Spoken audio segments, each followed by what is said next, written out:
6টা 20 black diamond train ধরে আমাদের ধানবাদের উদ্দেশ্যে যাত্রা শুরু হয়। আমার বৌদি ও বোনেরা মিলে এই ট্যুর প্ল্যানটা করি।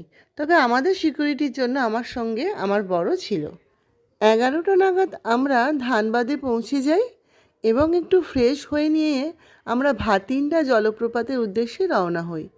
এই জলপ্রপাতটি দেখে সত্যিই মনটি খুব ভালো হয়ে যায়।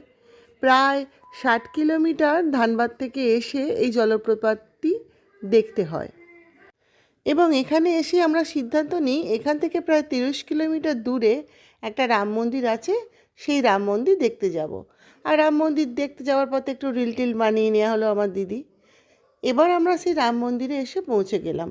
পুরো মন্দিরটি মার্বেল পাথরের তৈরি এবং খুব সুন্দর।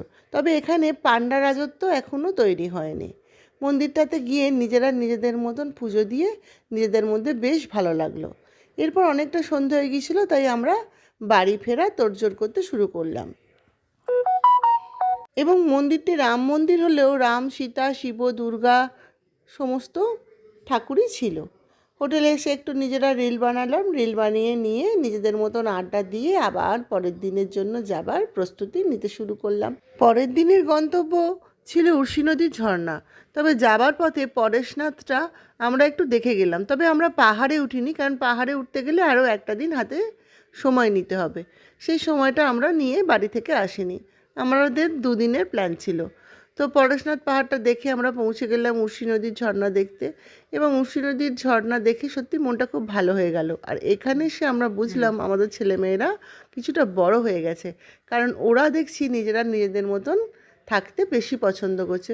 তবে ওদেরও নিজেদের মধ্যে একটা গ্রুপ হয়ে গিয়েছিলো, তাই ওরা খুব মজা করেছিল। আর আমরা আমাদের মতন একটা গ্রুপ হয়ে গিয়ে মজা করছিলাম।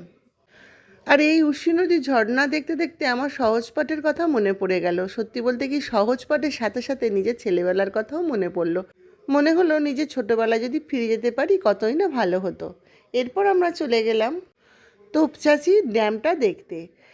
আসলে ধানবাদে এসে আমাদের একটা সমস্যা হয়েছিল, এখানে একটা টুরিস্ট স্পট থেকে আর একটা টুরিস্ট স্পটের দূরত্ব বড্ড বেশি, প্রায় 30 থেকে 40 কিলোমিটার হয়ে যাচ্ছিল, যে কারণে আমরা খুব কাহিলও হয়ে যাচ্ছিলাম।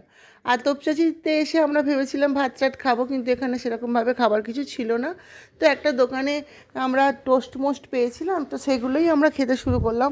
আর সে দোকানদার এত ঢিলে, তাকে দেখে আমার বরই রান্নাবান্না করতে শুরু করে দিল। তোপচাঁচির পাশেই ছিল উত্তম কুমারের বাড়ি, আর সেই বাড়িটা দেখে আমাদের 2 দিনের ধানবাদের ট্যুর শেষ হলো।